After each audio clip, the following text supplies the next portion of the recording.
Hello everyone, welcome back to reasoning Adda 365। Next class है हमारी, class number 20।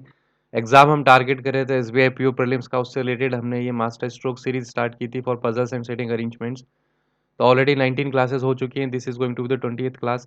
PDFs already uploaded थी। I hope आप सबने डाउनलोड करके एक बार सॉल्व कर ली होंगी सारी पीडीएफ्स। एंड उसका आप वीडियो सॉल्यूशन देखेंगे। कुछ इसके पेड फीचर्स भी हमारे इस इनिशिएटिव के मेन बेसिक फंडा इसके पीछे ये है कि आपको एक ऐसा प्लेटफॉर्म दे सके जहाँ पे आपको रिलेटेड टू रीजनिंग सारी आपकी दिक्कतें, सारे आपका कंटेंट की रिक्वायरमेंट यहाँ पे पूरी हो पाए for all the banking, insurance and regulatory body examination. Session को आगे कंटिन्यू करेंगे और डिटेल में देखेंगे towards the end of this session. सबसे पहले पहला क्वेश्चन देखते हैं। ये आपका flat and floor based question है। 10 आपके पर्सन हैं, 5 फ्लोर हैं, 2 आपके फ्लैट हैं A and B, east west to east. फिर आपको कंडीशंस प्लेस करनी है। कंटिन्यू करेंगे, 2 से 3 मिनट में इसका डिटेल सॉल्यूशन देखते हैं।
चलिए लास्ट 1 मिनट, फिर देखते हैं इसका detail solution.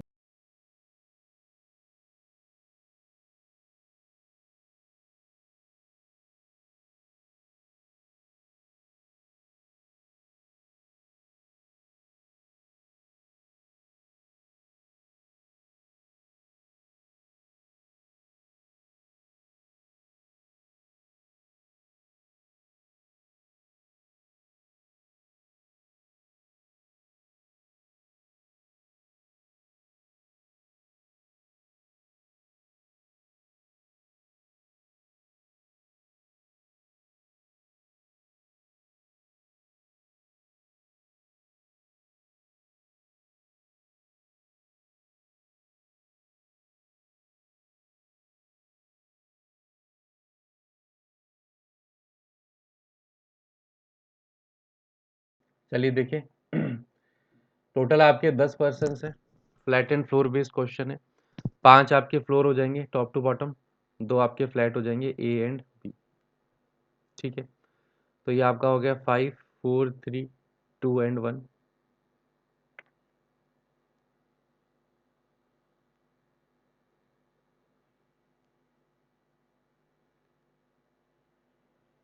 Flat A and B,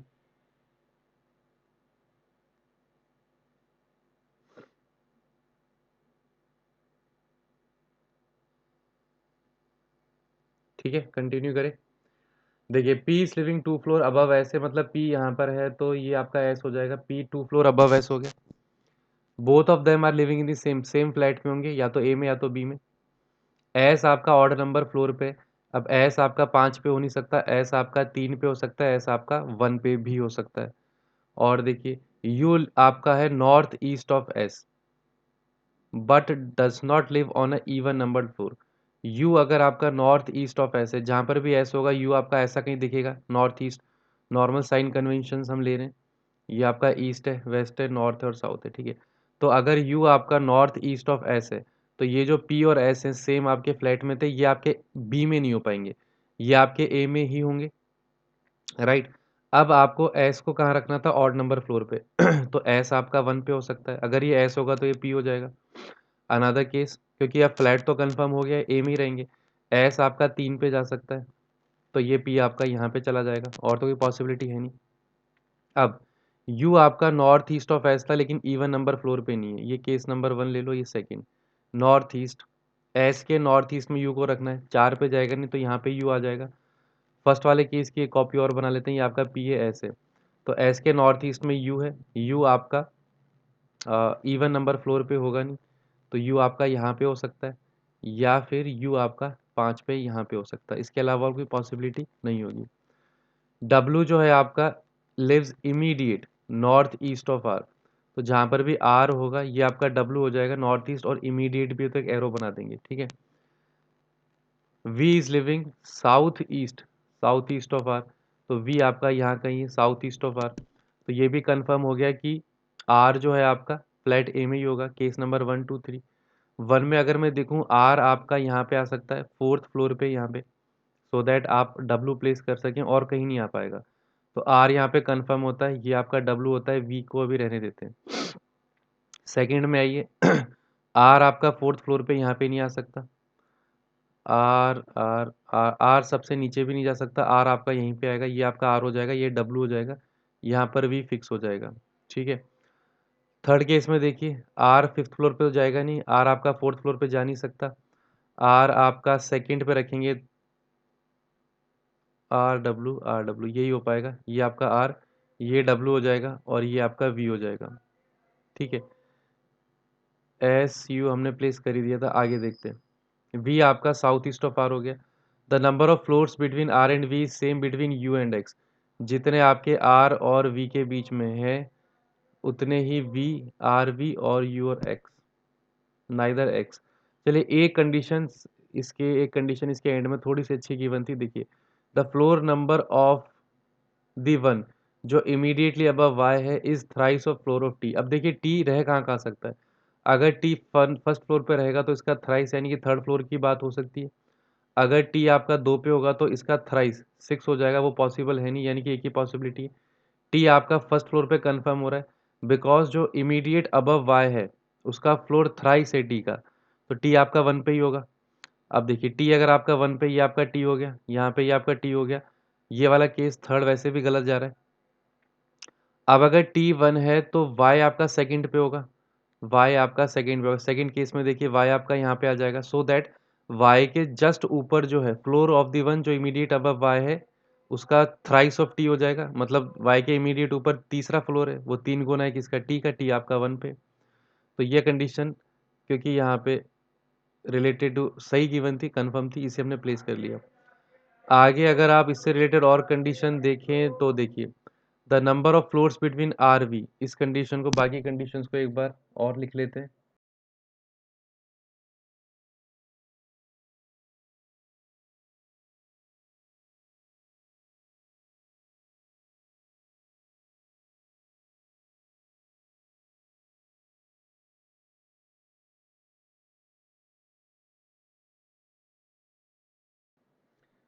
चलिए नेक्स्ट कंडीशन क्या थी, number of floors between R and V, जितने भी आर एंड वी के बीच में फ्लोर हैं उतने ही आपकी यू और एक्स के बीच में हो जाएंगे, ना तो एक्स ना तो V lives in the same type of flat, neither X nor V lives in the same type of flat, ठीक है, दोनों के अलग अलग, ठीक है। Sum of floor of R and V देख लें, sum of floor of R and V is 1 less than the floor of Q, R and V. अब देखिए आर का आपका फ्लोर, ऑल फर्स्ट केस अगर मैं देखूं आर का फ्लोर ऑलरेडी 4 है, तो वी का आपका 5 तो हो नहीं सकता बिकॉज 5 और 4 9 हो जाएगा, sum of floor of R and V 1 less than Q, तो 5 और 4 9, एक माइनस कर देंगे, 8 तो हो नहीं पाएगा। 4 पे, 4 पे रखते हैं आर और वी, हो नहीं सकता। 3 पे रखा तो 4 और 3 7 6, नहीं हो पाएगा। अगर वी को 2 पे रखा तो 4 5 6, 5 पे आपका एक्स आ जाएगा। ठीक है, ये आपकी एक पॉसिबिलिटी है। 4 और 1 किया 5, 5 में से गया 4, तो 4 पे आपका आ जाएगा यू एंड एक्स, ये भी आपका पॉसिबल है। Difference of the floor of U and R is one more than the floor of Y. Y आपका ऑलरेडी प्लेस हो गया था, सेकंड वाले केस में तो वाई हमने प्लेस कर दिया था। एंड यहाँ पर भी वाई तो फिक्स ही है, वाई तो सेकंड फ्लोर पे ही है। अब इसे देख लेते हैं। Difference of U and R is one more than Y. Second case देखिए, यू का आपका 5 है, आर का 2 है। इसका अगर मैं डिफरेंस निकालता हूँ, 5 और 2 का 3 आ जाएगा। तो क्या 3 एक ज़्यादा है वाई के फ्लोर से? Difference between U and R, हाँ बिल्कुल है। सेकंड केस आपका ठीक है। फर्स्ट केस देखते हैं, difference of floor of U and R कितना आ जाएगा? एक आ जाएगा। 4 एंड 3 एक आ जाएगा। क्या वो एक ज़्यादा है वाई के फ्लोर से? वाई का तो 2 है, नहीं है। तो ये वाला केस इस बेसिस पे मैं एलिमिनेट कर दूं, तो केवल आपके पास सेकंड बचता है। अब और कंडीशन देख लो, सम वी वाला, जितने floor R V is equal to U X था, आर और वी के बीच में, आर और वी के बीच में जीरो फ्लोर है, तो यू और एक्स के बीच में से एक ही जीरो फ्लोर होगा। और इसने आपको बोल भी दिया था, neither X nor V live in the same type of flat. ठीक है, sum of R and V one less than Q. R का आपका 2 है, वी का 3 हो गया, वन लेस देन क्यू, तो क्यू का आपका 4 हो जाएगा। सारी कंडीशन फुलफिल हो गई है। ये आपका सेकंड वाला जो केस है, ये आपका करेक्ट सॉल्यूशन हो जाएगा। तो ये थोड़ा सा मॉडरेट साइड पे, compare to S B I P U prelims level एकदम परफेक्ट क्वेश्चन बनता है। इस पे बेस क्वेश्चंस देख लो। Immediate north east of T, तो immediate north east of T Y हो जाएगा, ऑप्शन में गिवन नहीं है, none of the above. Odd one out, P R V X S, P R V X S, तो V आपका flat B में we, option C हो जाएगा। चलिए, ये भी थोड़ा easy to moderate, moderate more of moderate question है, इसको ट्राई करिए, 2 to 3 minutes मैक्सिमम।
चलिए देखिए इसका detail solution. Total 8% square table arrangement है, 4 आपका मिड ऑफ साइड पे थे, 4 आपके कॉर्नर पे बैठे हुए थे। ठीक है, स्टार्ट करते हैं। Square table arrangement, total 8 person है, 4 at the corners and 4 at the mid of the sides. जो आपका मिड ऑफ साइड पर हैं, ऑल ऑफ देम आर, अच्छा, all of them are facing towards the centre, तो सबकी अलग अलग डायरेक्शन नहीं है, सब इनसाइड फेसिंग ही है। यहाँ तक ठीक है। P sitting second left of V, who sitting at the corner. P और वी से रिलेटेड और कुछ गिवन है? बिल्कुल गिवन है। P second left of V, V who is sitting at the corner, किसी भी कॉर्नर पर बिठा दो। वी आपका सेकंड लेफ्ट ऑफ वी है, तो ये आपका पी हो जाएगा। डब्ल्यू आइदर इमीडिएट राइट और to the immediate left of P, ठीक है। S opposite to the one who is second left of R, R is sitting mid of line. S is neither immediate neighbour of V nor P, ठीक है। T is immediate neighbour of either P और U but not both. Q is sitting second to the left of U, ठीक है। यहाँ से कुछ भी information अब आपको मिली नहीं। एक केस और देख लो, ये आपका पी है, दिस इज वी, ठीक है। S opposite to the one who second left of R, R mid of side है, आर देखिए मिड ऑफ साइड है। S is neither immediate neighbour of V nor P, तो S के लिए केवल यही कंडीशन बचती है, एस यहाँ पे या फिर यहाँ पे। एस की कंडीशन आपने लिख ली। एस इज नाइदर, ठीक है। एस से रिलेटेड आर की कंडीशन क्या थी? S opposite to the one who second left of R, R आपका मिड ऑफ साइड पर है। अब देखिए आर अगर आप यहाँ रखते हो, राइट, आर अगर आप यहाँ रखते हो तो एस किसके अपोजिट है? Second left of R. S आ जाएगा वहाँ पे, ये वाला आर, ठीक है। आर मिड ऑफ साइड पे, इसलिए आर यहाँ रखो। अगर आर यहाँ पे रखा तो एस अपोजिट है सेकंड लेफ्ट ऑफ आर, यहाँ पे एस आ नहीं पाएगा, तो ये आर आपका गलत हो रहा है। यहाँ पे अगर आपने आर रखा, एस किसके अपोजिट है? सेकंड लेफ्ट ऑफ आर, जो सेकंड लेफ्ट ऑफ आर है उसके अपोजिट, बट एस तो आपका पी और वी के पास जा ही नहीं रहा था, ठीक है। तो ये वाला आर भी आपका गलत होता है। ये वाला आर अगर आपने प्लेस किया यहाँ पे, मिड ऑफ साइड पे बिठाना है आर को, तो आर का सेकंड लेफ्ट के अपोजिट एस, वहाँ पर भी नहीं जा सकता। सो ओवरऑल अगर आप देखते हैं तो आर को प्लेस करने के लिए बस एक ही जगह, कौन सी वाली? ये वाली। अब आर और एस को दोबारा देख लो, जो सेकंड लेफ्ट ऑफ आर है उसके अपोजिट एस है, तो एस आपका कंफर्म हो गया, ये आपका एस हो जाएगा, ठीक है। S opposite to the one who second to the left of R आपका मिड ऑफ साइड पे डन है। T is immediate neighbour of either P और U but not both. Q is second left of U. W is either immediate right or immediate left of P. चलिए case बनाया है हमने, तो इसको use कर लेते हैं। डब्ल्यू जो है आपका या तो इमीडिएट राइट या इमीडिएट लेफ्ट ऑफ पी, तो डब्ल्यू आपका यहाँ आ सकता है, डब्ल्यू आपका यहाँ आ सकता है, ठीक है। अब क्यू आपका सेकंड लेफ्ट ऑफ यू है, क्यू आपका सेकंड लेफ्ट ऑफ यू है, तो देखिए यहाँ पे क्यू आ नहीं सकता, सेकंड लेफ्ट ऑफ पी हो जाएगा। यहाँ पर अगर क्यू रखा तो सेकंड लेफ्ट यहाँ पे आ जाएगा। यहाँ पे क्यू रखा, सेकंड लेफ्ट ऑफ आर हो जाएगा, यहाँ पर क्यू नहीं आ पाएगा। ओवरऑल क्यू के लिए एक ही जगह बचती है, Q second left of you है, तो ये आपका यू हो जाएगा और ये आपका टी हो जाएगा। यही आपका करेक्ट सॉल्यूशन हो गया, बिकॉज टी इमीडिएट नेबर था या तो पी का या तो यू का। अब ये क्यों गलत है ये भी देख लेते हैं। क्यू आपका सेकंड लेफ्ट ऑफ यू है, यहाँ पर अगर क्यू रखा तो नहीं हो पाएगा, सेकंड लेफ्ट ऑफ डब्ल्यू हो जाएगा। यहाँ क्यू रखा, सेकंड लेफ्ट ऑफ पी हो जाएगा। क्यू के लिए दोनों जगह गलत हो रही है, क्यू के लिए बस एक ही जगह, Q second left of you, ये आपका यू हो जाएगा और ये आपका टी हो जाएगा। इस वजह से गलत हो गया। क्यों? टी आइदर पी का और यू का इमीडिएट नेबर था बट नॉट बोथ, दोनों का नहीं होगा, बट इस केस में टी देखो दोनों का हो रहा है, इस वजह से गलत है और ये सही है। क्वेश्चन अगर देखें, who is sitting opposite to the one second left of P, तो जो सेकंड लेफ्ट ऑफ पी है यानी कि यू, उसके अपोजिट कौन है? V. Answer will be V, ठीक है। और इस पे सैंपल कुछ मतलब क्वेश्चंस करना कोई बड़ी चीज़ नहीं है, आपको मेन चीज़ है सॉल्यूशन पूरा सही से करना, ठीक है। तो सैंपल के तौर पे मैं आपको एक दो क्वेश्चन दे देता हूँ। बात करते हैं इस इनिशिएटिव की, तो ये इसका मेन फंडा जो है that is to provide you single platform for all your reasoning related requirement, चाहे आपका बैंक एग्जाम हो, इंश्योरेंस हो या फिर रेगुलेटरी बॉडीज़ हो। तो सिंगल स्टॉप सॉल्यूशन है, सारा कंटेंट क्वांटिटी और क्वालिटी दोनों चीज़ यहाँ पे आपको मिलती है। वेबसाइट आप ज़रूर विजिट करें, वहाँ से आप पीडीएफ्स फ्री में डाउनलोड कर सकते हैं। तो फ्री कंटेंट जैसे आप विजिट करेंगे साइट पे आपको दिख जाएगा, यहाँ पे आपको पीडीएफ मिल जाती है, साथ ही साथ केवल पीडीएफ नहीं, आपको उसका प्रॉपर फुल वीडियो सॉल्यूशन भी देखने को मिलेगा। पेड की अगर बात करें तो जस्ट ₹5 आपको पे करने, एक all India live mock test आपको देने को मिलेगा। अच्छी बात यह है कि अप टू ₹40 तक अगर आप इस एग्जामिनेशन को टॉप करते हैं तो अर्न कर सकते हैं हर मॉक टेस्ट में। डिपेंड करेगा कितने लोग आपको उस मॉक टेस्ट में compete कर रहे हैं। अप टू 25 स्टूडेंट्स देते हैं, तो फर्स्ट 2 को 10 ईच, नेक्स्ट 3 को 8 ईच, नेक्स्ट 5 को 6 ईच। टॉप कैटेगरी अगर आप देखते हैं 500 प्लस स्टूडेंट्स मॉक टेस्ट देते हैं, तो फर्स्ट 10 को 40 ईच, नेक्स्ट 20 को 20 ईच। तो यहाँ पे आप देखिए 110 स्टूडेंट के लिए कुछ ना कुछ रिवॉर्ड रखा गया है। मेन इनिशिएटिव के पीछे जो मेन रीज़न है यही है कि आप थोड़ा सा हमेशा मोटिवेटेड सा फील करें। रीजनिंग आपका फेवरेट सब्जेक्ट हो, रीजनिंग से आपको कभी भी डर नहीं लगे, कॉन्फिडेंट आप हमेशा रहें कोई भी एग्जामिनेशन में जाएं तो। एंड प्रैक्टिस ज़्यादा से ज़्यादा आपकी हो सके। एंड इसी चीज़ के लिए ज़रूरत है कि आप इसको और इस इनिशिएटिव को शेयर करें एंड इस कम्युनिटी को और ग्रो करवाएं। तो मिलते हैं अगले लेक्चर में, अगले सेशन में। Take care and thanks.